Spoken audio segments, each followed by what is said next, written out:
오마이뉴스 김영순 기자라고 합니다. 우리가 개혁 갤러리에서 백남준과 친구들 어떤 그 모임이 있는데요. 그래서 오늘은 백남준을 대신해서 7번째 이야기 보따리를 한번 풀어보겠습니다. 지난번에 저희가 첫 번째로 백남준과 BTS를 했고요. 근데 오늘은 이제 7번째가 되겠습니다. 그래서 지난번에는 백남준과 첫 전시에 대해서 이야기를 했고요. 오늘은 그 주제가 백남준과 미디어인데요. 사실 이 주제는 앞으로 여러 번 해야지만 좀 어느 정도 이야기가 풀릴 것 같아서 그 중에 오늘 일부를 하겠습니다. 그래서 오늘 저의 그 이야기의 결론을 먼저 이야기하면 제2의 인터넷이 나와야 된다 하는 게 이제 제 큰 하나의 주제가 되겠고요. 그래서 이 세상에서 미디어가 아닌 게 없죠. 모든 사람, 사물, 우주가 다 미디어고, 그래서 미디어라는 것은 이제 중간 매체, 이것이 이제 서로 연결되고 원활하게 소통되고 다리를 놓는 게 이제 다 미디어죠. 그래서 하긴 요즘에 미디어가 우리 대화 속에서 거의 대부분 빠진 적이 없죠. 그래서 1인 미디어 시대, 소셜 미디어, 매스 미디어, 멀티미디어, 인터미디어, 언론 미디어도 많고요.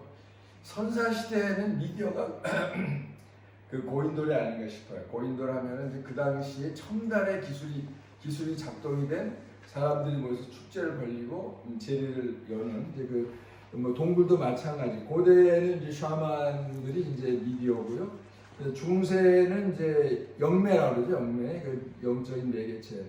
근대에 와서는 종이와 인쇄술이 이제 미디어고, 현대 와서는 요즘에는 별로 없지만 결혼 중매하는 사람들도 미디어죠. 그러니까 기획사도 미디어고, 그래서 여러분도 다 미디어입니다. 오늘 미디어 아닌 것이 없어요. 그래서 오늘은 이제 그걸 이야기하는데, 그 이야기를 하기 전에 지난번에 한 이야기 잠깐 조금 돌아보고, 왜냐면 또 잊어버릴 수도 있고 그러니까 잠깐 이제 이야기를 하고 본 이야기로 들어가겠습니다. 그래서 지난번에는 백남준의 그 첫 전시에 대해서 이야기했는데, 첫 전시와 함께 이제 백남준의 첫사랑도 조금 소개했어요.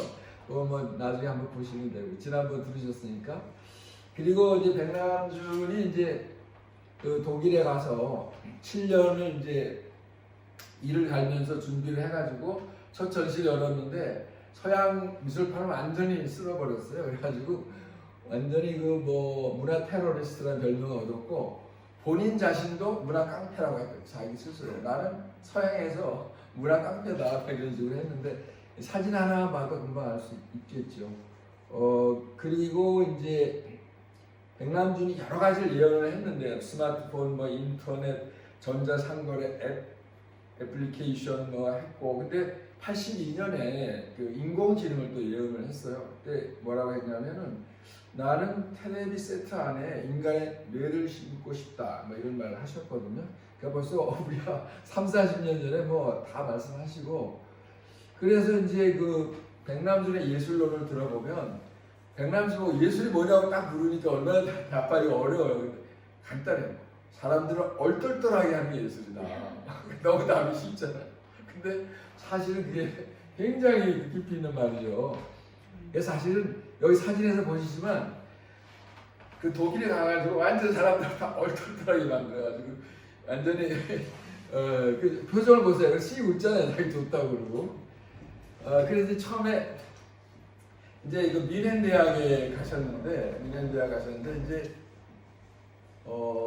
제가 그래서 한번 작년에 유럽 가는 때 이제 미넨 대학 그 백남준이 공부했던 데를 방문을 했어요. 그래서 이제 기념사진도 찍었지만 그 당시에 그 1956년에 했죠. 독일에 갔는데 미넨 대학에서 공부한 내용을 보니까 어마어마해요. 보세요, 그죠? 이 정도는 그 칸트의 순수 이성 비판 인문서부터 해가지고 또 철학의 역사, 또 교회 음악 등등 엄청난 걸 배웠는데, 그럼에도 불구하고 백남준이 마음에 안 들었어요. 이 학교가 노벨상 40개를 받은 학교라 유명한 학교인데도 불구하고 너무 보수적이라 해서 걷어차버렸죠. 근데 하여튼 어쨌든 근데 백남준이 그 독일에 50년 독일에 갈 때 홍콩, 칼카타, 카이로 뭐 이렇게 해서 뮌헨까지 갔는데 그때 자기를 소개하면서 나는 동양에서 온 예술가인데 동양의 언어와 세 개를 할 줄 알고 서양 언어 세 개를 할 줄 안다 이렇게 소개했다 그러니까 하여튼 기를 팍 죽여놓고 그냥 벌써부터 그리고 이제 그 백남준이 학교를 옮겼어요. 뮌헨에서 프라이부르크 우리 관장님도 다녀오셨다고 프라이부르크 좋다고 말씀하시는데 그 자유의 도시라는 뜻이잖아요. 거기 가서 이제 그 교수 프라이부르크의 포르투너 교수 이제 그 지도 교수가 됐는데 이 사람이 독일에서 유명한 작곡가고요. 유명 인사예요. 이 사람이 이제 어느 날 백남준한테 작품 하나 가져와 봐라. 작곡한 거. 백남준 도끼를 가지고 간 거예요. 그래서 이 사람 놀래가지고 저는 피아노 부시는 게 작곡입니다. 이러니까 이 교수가 기가 팍 죽어가지고 난 더 이상 당신을 다른 데로 켈른 방송을 보내겠다 그래가지고 이 정도로 셌어요. 백남준이 센 게 보통 센 게 아니에요. 그래가지고 그 다음에 이제 그때 그리고 이제 백남준이 통신원도 하고요. 일본 잡지에. 그래서 이제 여기 사진 보세요. 그 당시 그 독일에 전위 예술가에 다 모였는데 백남준이 이게 스타야 스타 따라오지 못해. 다들 멍하게 있잖아요. 저희 아버님이 그 당시 독일에 계셔서 그때 이야기했고 백남준이 윤희상이라는 천재를 또 만났잖아요. 이제 그렇게 되는데 근데 1958년에 왜 중요하냐면 존 케이지를 만났어요. 그 스승 존 케이지. 존 케이지는 그 음악의 범위를 확장시킨다는 거죠. 그리고 또 존 케이지가 동양에 관심이 많아가지고 이 주역을 가지고 작곡을 했어요. 서양에 가면 이 주역 책이 이게 많이 있어요. 이게 프랑스판인데.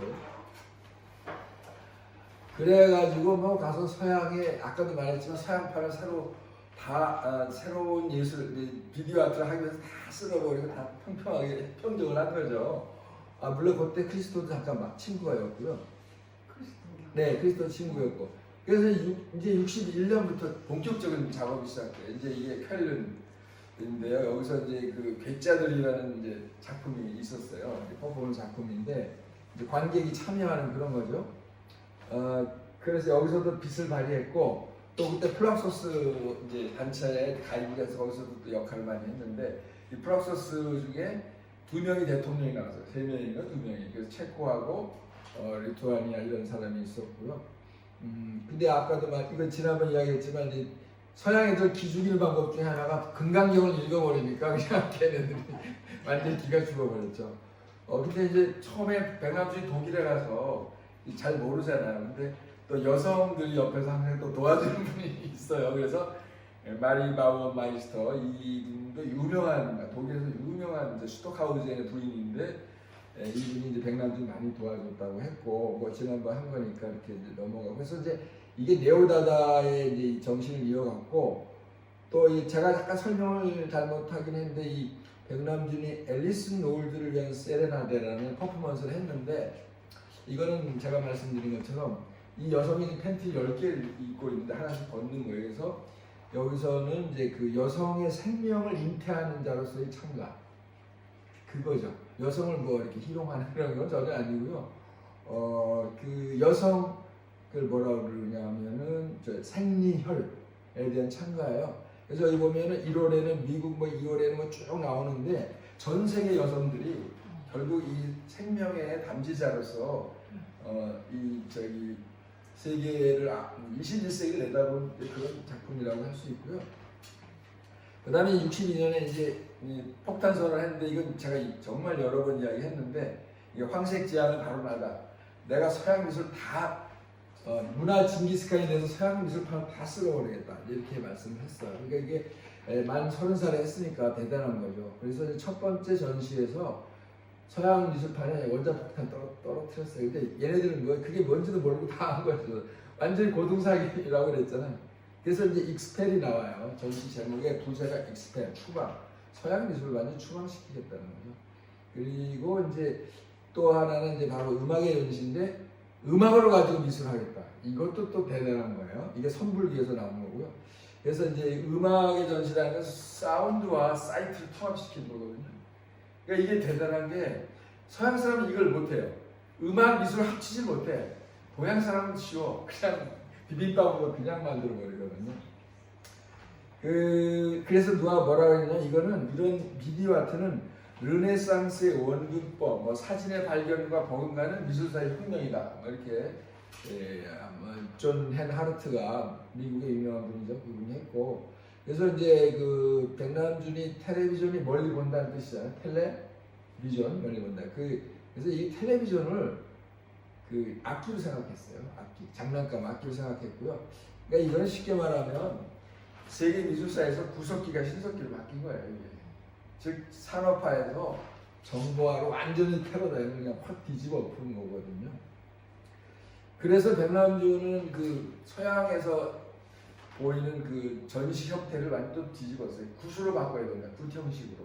그래가지고 소대관리가 나오고, 이 소대관리가 이 대감놀이거든요.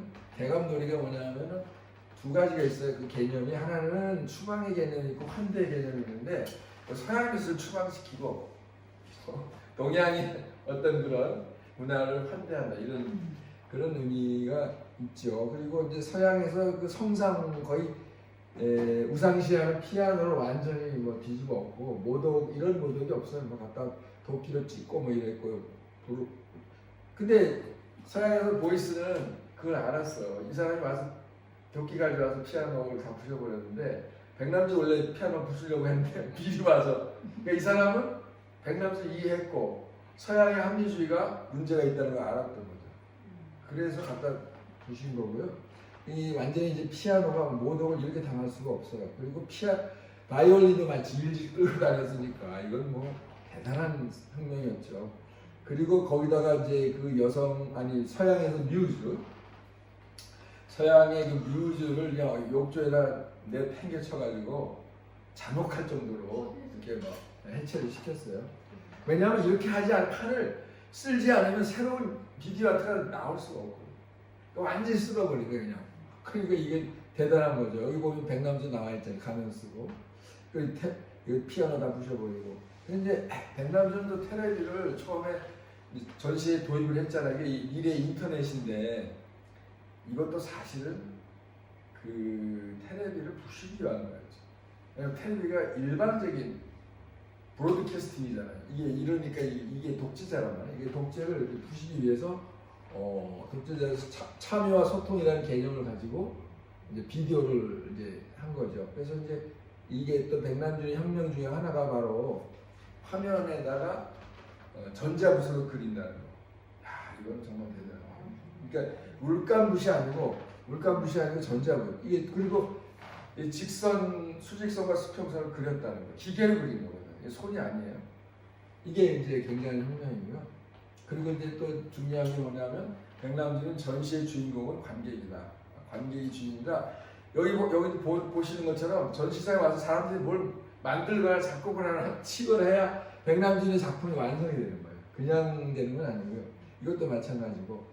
그래서 이렇게 그 텔레비도 갖고 놀기 위해서 자석을 이렇게 올려놔서 이렇게 하고, 그래서 백남준의 그 첫 번째 전시는 완전히 이거는 뭐 진짜로 전후무후한 전시다. 그리고 그 홍보지도 그 4.19 사건이 기록되어 있는 경향신문을 써가지고 자기의 미술혁명과 한국의 정치혁명이 똑같은 맥락이다, 이걸 이제 보여줬어요. 그래서 이제 백남준이 여기서 이제 이야기하는 거는, 인간들이 그 나쁜 습관 중에 하나가 뭘 우상으로 숭배한다는 거예요. 그걸 이제 다 부셔버려야 새로운 게 나온다, 이제 이런 말씀이고요. 그래서 이렇게 백남준은 존 케이지 영향을 받아가지고 매체를 확장시키고 지평을 넓혀서 그야말로 새로운 뉴 아트가 이제 발생했고요.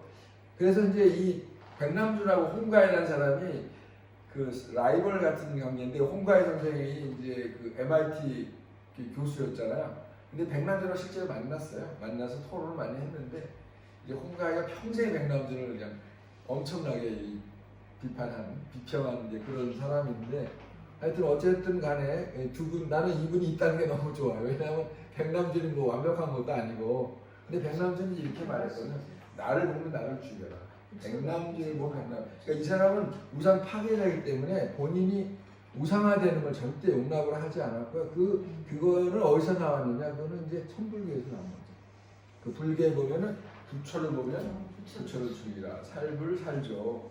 이거를 자기가 항상 가슴에 자기 새기고 있었기 때문에 백남준은 뭐 우상화한다 뭐 그런 거에 전혀 신경 쓰지 않고 굉장히 자유로웠던 분이었죠. 이게 뭐냐면 1993년 백남준 작품 중에 부처의 목을 친 작품이 있어요. 이 목을 쳤어요. 그게 전시된 건데 이게 이제 거기서 백남준한테 가져온 거거든요. 거기서 전시한 건데 이 동양사람 부처의 목을 칠 수가 없어요. 이게 심성적으로 안 돼.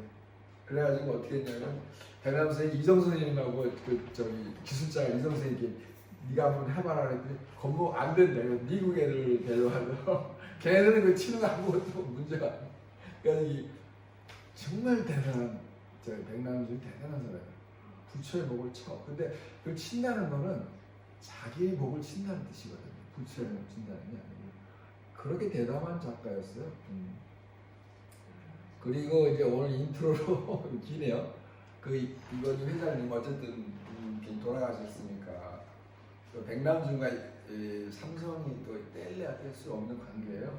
그래서 이제 그 부분을 조금 이야기하고요.